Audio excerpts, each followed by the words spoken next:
Hey, Mike here. We'll do a quick video update for you and talk about the stock market and where the new bubble is that no one is paying attention to, and where, on the flip side, opportunities are to make money.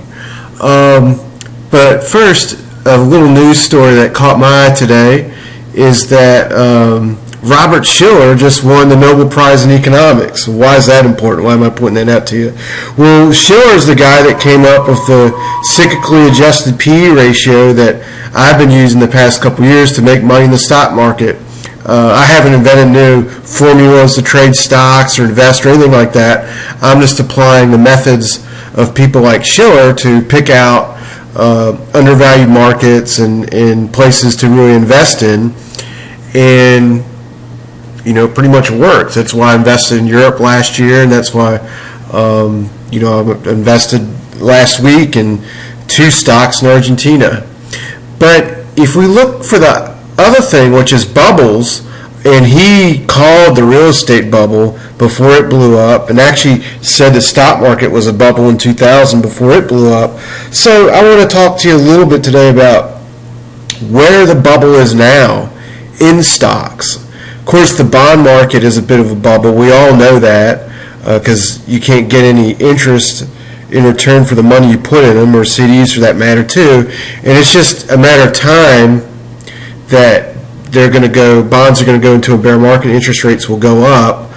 So that's the world's biggest bubble at the moment. But what about stocks? Are there any bubbles in the stock markets? Well, actually there is. And draw your attention to this other article that I just saw the other day, which is really fascinating. And what this guy talks about is pockets in the stock market and global markets that get overvalued because they become overweighted. In other words, a disproportionate of money flows into them and they form into a bubble. And we've seen that over the past couple of years. If you think about the year 2000, there was a bubble in the NASDAQ and technology stocks. The stock market went into a bear market for a couple of years, and those tech stocks really got killed. Some of them went to zero. Some of them fell 50%. Even the household names like Oracle got crushed, and Cisco and all and so forth, and some fell 90%. But in that bear market, a lot of the Dow stocks held up until the final drop of that bear market. So they didn't really get crushed. And if you look in 2007, the bubble was in banking stocks and mortgage stocks, and they're the ones that got killed. And let me show you something. What he studied here, this is the market. This is how much these individual sectors making up an index came to weight the index, and he found that when a component of an index overweighs it and it becomes lopsided, the returns in the next couple of years for that sector become pretty horrible. In fact, sometimes they cause people to get crushed. And technology stocks in 2000, when they peaked out, they came to make up 30% of the S&P 500. In Japan, when it made its bubble peak in 1989, it came to make up 44% of the world market index, which is insanity. 44% of the world markets were going to Japan. And if you think back to the 1970s, energy stocks and mining stocks and commodities were the big bull market, and when they peaked out, energy stocks came to make up 30% of the S&P 500. Well, in 2007, financial stocks came to make up 22%. And at the time, something like 40% of all the earnings in the S&P 500 were because of real estate and bank loans, which is madness. 40% of the earnings for the major 500 corporations, in other words, is coming from paper financial activities. Man, that's a sick economy. And the result was a 63% decline for bank stocks in the next 2 years after they topped out in 2007. Tech stocks is at 56%, 34%, 51%. Well, here's the thing. The bubble now is in high dividend yield stocks that are in the S&P 500, and they've peaked out at 44%. of making up the S&P 500. Well, that's friggin' crazy, and let me show you two examples of this and what is going on here, because most Americans have no idea of the risks that they're taking now in the stock market in this sector. And I don't think it's going to blow up now, but in a couple years, it's going to be a total disaster whenever the next bear market comes. And like I said, a couple years, I mean, I think they may actually go up some more, but it is a scary part of the market. And let me show you an example in Proctor Gamble. It's paying a 3% dividend, but it has a P of 20, which is almost double its average P in its trading history. All right, and then it's got a book value of over 3 times trading at book value, PEG ratio of 2, just historically mad valuation for this stock. And what is going on is that the past couple years, because interest rates are zero, because people can't make anything on a CD, nothing in the bond market, and they want yield, they want interest, they've been flocking in the United States to these big cap consumer stocks that, you know, have names that everyone loves, and they know are not going away. Procter & Gamble's not going bankrupt. It's one of the biggest drug companies in the world, and its earnings are growing. In fact, if we look at the analyst estimates, where are they? I have no idea here. They are for 8% earnings growth over the next 5 years, 6% earnings growth this year. So this is a stock that if you say, hey, I love the fundamentals of Procter & Gamble, it's a solid company, no one can compete with them, and no one's going to come into the marketplace and displace them, and they're growing earnings, and it's not going to stop. Fundamentals, it's great. And that's what people think about when they say fundamentals. They think safe name, earnings growth. But what they don't look at is valuation. And if you look at the valuation of Procter & Gamble, it's a bubble. Okay? And if we look at Johnson, here's the chart of Procter & Gamble too. Up, up, up, and up. And all-time new highs just a few months ago. And it's a stock that goes up and up and up and up for years that flocks people into it and turns into a bubble. And it can go up for another year or two. But it's scary because one day I do think this is, just like the tech stocks crashed in 2000, the bank stocks crashed in the last bear market. When the next bear market comes, and again, I think it's a couple years from now, so when I'm saying this, I'm not trying to scare you, it's going to be stocks like Procter & Gamble that are the ones that get crushed. Now let's look at Johnson & Johnson. Just want one more example of what is going on. P of 20 again, dividend yield of 3%, and again you can go throughout the S&P and find example after example like this of these safe name consumer stocks. All right, let's look again at the analyst estimates, and once again we've got projected 6% earnings growth, that's great for a big cap company. Fundamentals are great if you're an earnings growth investor, but if you're a real value investor or a real investor that does simply do more than chase stock prices or chase good news stories, and you look at the price you're actually paying for something, it's total madness. Again, 3 times book value, again a PEG ratio of almost 3, and again the chart is the same story, up, up, up, up, up, up. And people think, well, we've gone from 40 to 90 over a couple years, 60 to 90. The gain is fun. The gain is great. And they think it's going to go on forever, just like people thought almost 10 years ago now, time goes by, in the real estate market. This is essentially Procter & Gamble and Johnson & Johnson buying it is the equivalent of flipping houses in 2004. It's fun, people are making money, but one day it's going to come to an end in a couple years, and it will no longer be a fun story when that happens.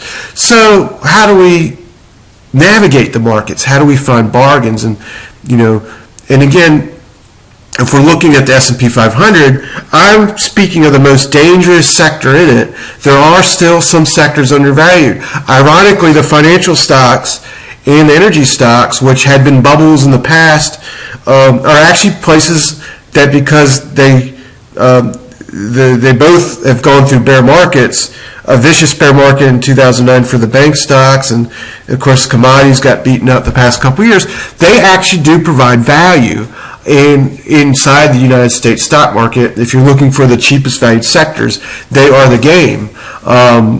So there are pockets in individual stocks that are still interesting in the U.S. stock market, but that big sector overweighting the market now, that consumer high dividend yield sector, is scary, and it's a dangerous bubble developing in front of us. Well, let's talk about trading markets and all that, and finding ones that are fun, where the money is more easy to be made. Right now, the money is harder to be made in the S&P 500, and that's because it's gone up for 4 years. And this is the 150-day moving average, the 200-day moving average, and you can see when it is in a downtrend, you're in a bear market. When it's in an uptrend, you're in a bull market. And the turning point is when the bottom is being built, and then you break out, and you often get this first initial huge surge for 6 to 8 months, and then a pause that can usually lasts longer than you see here, but that one lasted like 2 or 3 months, I think. But regardless, you can use this one. Maybe you can say this was the big pause. Usually you get a pause for 6 to 8 months, and then the second wave of the bull market that can often last a couple years, and then the top, right? And then a new bear market.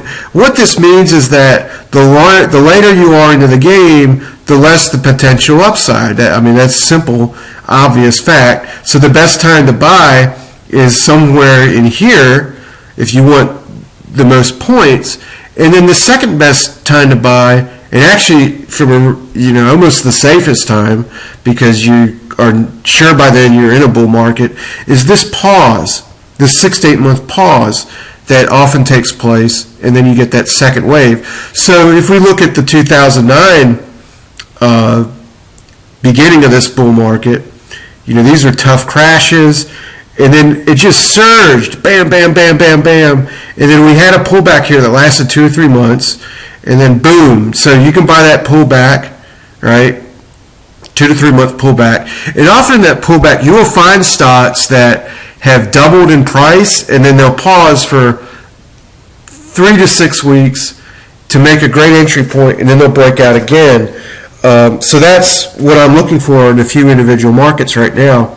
But regardless, after these, here's the 6-8 month pullback that took place in 2010. That was this flash crash situation in 2011. Was 2011 the flash crash? Time goes by. No, that was the quantitative easing, money printing time starting. But anyway, here's the deal, just to sum things up and get to the point. All right, I bought into the European markets a year ago as they made their bottoms, and I'm holding those positions, making good money in them. But now what they're doing, and we'll draw up Italy as one example, is they bottomed here. Let's look 2 years, it makes it more clear. Okay, they bottomed here a year ago, and I was buying in basically in August is when I started buying, and they had their big first initial surge, right? So EWI went from $9 to $14, and then it's had its 6 to 8 month pullback, and now it's breaking out the second time. And so what is going on is the European markets have bottomed, and now they're a year into the bull market, and they're having that pullback time. So I'm looking for individual stocks now in Europe that have based out and are breaking out as new buys. And I'm also looking at the market in Argentina because it's just starting the bull market. So it may surge for a couple more months, and then it's going to have that pullback time. So it's really early into the game, and for now, that's probably the most attractive market in the world for the next 6 months, if you're just looking for the immediate price accumulation. And I'm tracking individual stocks in there just hoping or waiting, should say, for them to pull back, consolidate to provide the safe entry point. And I'll mention the commodity market because it is not yet started a bull market and still seems to be in the stage 1 basing process.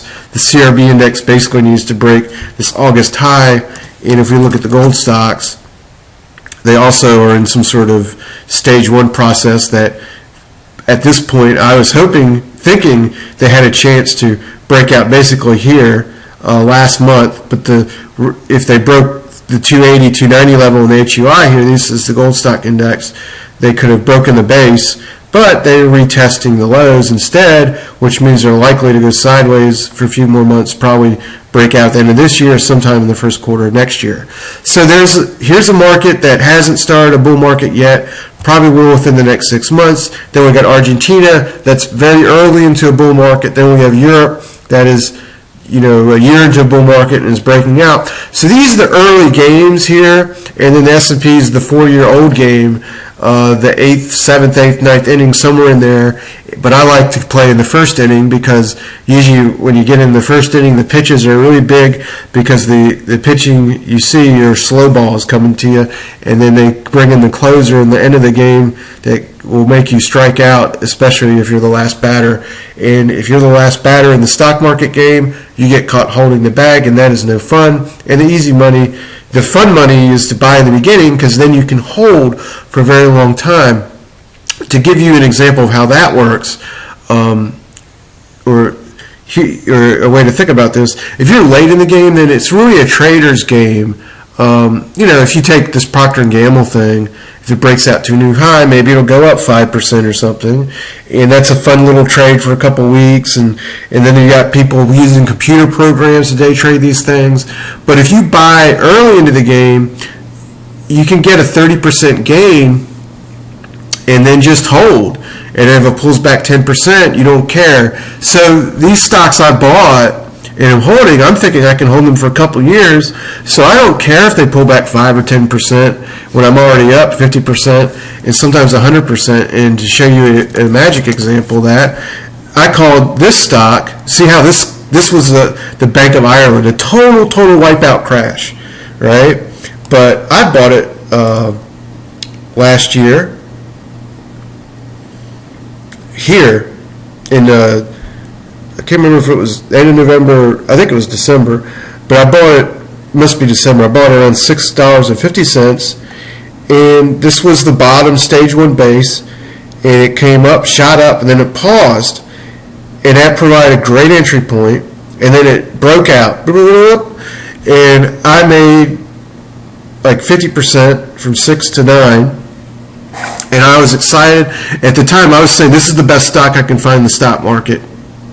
That's what I was calling it, and I'm hoping to make a similar claim about a couple stocks that I'm watching now to see if they can stop going up and form this pause. I got a list of them, and I gave them to the Power Investor members in a report Monday. But here's what happened with me. I still own this stock, but this is what made it easy. Boom, boom, boom, 50% gain in a month, and I was up so much, and I said, I believe in this. This is a new bull market. I'm holding for 2 or 3 years. And then it declined from 9.5 to 7.5, and it didn't bother me, that decline, at all, because I was up so much. I had no fear of losing money because I was already up so much. To actually have it come all the way back down would be kind of crazy, and didn't happen. So it went up and down, and for the rest of the year, and I sat on my 50% gain just saying, this is fun, I believe in it. And because I was able to say that and not worry, and I was able to not worry because I was already up so much, it then broke out in August, and now I'm making a total killing. I'm up over 100% now in this stock, and it's made a new 52-week high. And because this is a new bull market that started for this stock in January and is likely to go on for several years, this stock can be a $20 stock. Who knows where it's going in several years from now. So this is one of the best investments I have bought in the past year, and it's been able to be an easy play because I got in at the right time and at the right price, and that's the real trick to investing. And the problem, the obstacle people have is they don't think of investing that way. They think, I'm going to invest in something safe. I'm going to invest in a big name, a company that I'm familiar with, that I go to the grocery store or the drugstore and see, like Proctor Gamble and Johnson & Johnson, that's a virtual monopoly, but they don't think about the price they're paying for the stock and the earnings. And this was one of the cheapest stocks I've ever seen when I bought it. And that's how you got to think. But to buy a stock like this, what would happen if you bought Johnson & Johnson's? People are going to say, if you buy one of them two stocks to a friend that knows nothing, they're going to say, oh, that sounds like a good investment. I know those two companies. Everyone knows them. So even your broker will tell you, great, great, great. But if you say, I'm going to buy the Bank of Ireland, they're going to say, I don't know anything about it. I never heard of that. Ireland, why are you going to invest in another country? Are you a trader to the United States? That's risky. How do you know what's going on there? Well, that's the problem, is when these kind of stocks are unknown to most people. So no one's going to really tell you to buy them. No one's going to give you positive feedback when you do. So that's why you kind of got to blank everything out and do your own research, or be with a group of people that are doing this kind of stuff, and it's a different kind of game than what most people are doing in the investing world. So anyway, as you know, if you want more information, join the Wall Street Window Power Investor Service. We've got it open right now. We'll be taking it down shortly. This offer you see below, but you just click in to join it if you haven't already. And I hope to see you in there on the other side, because we've, like I said, got a report about a bunch of stocks I'm watching, and this is what we do. So come on in and check it out and join it. So talk to you later.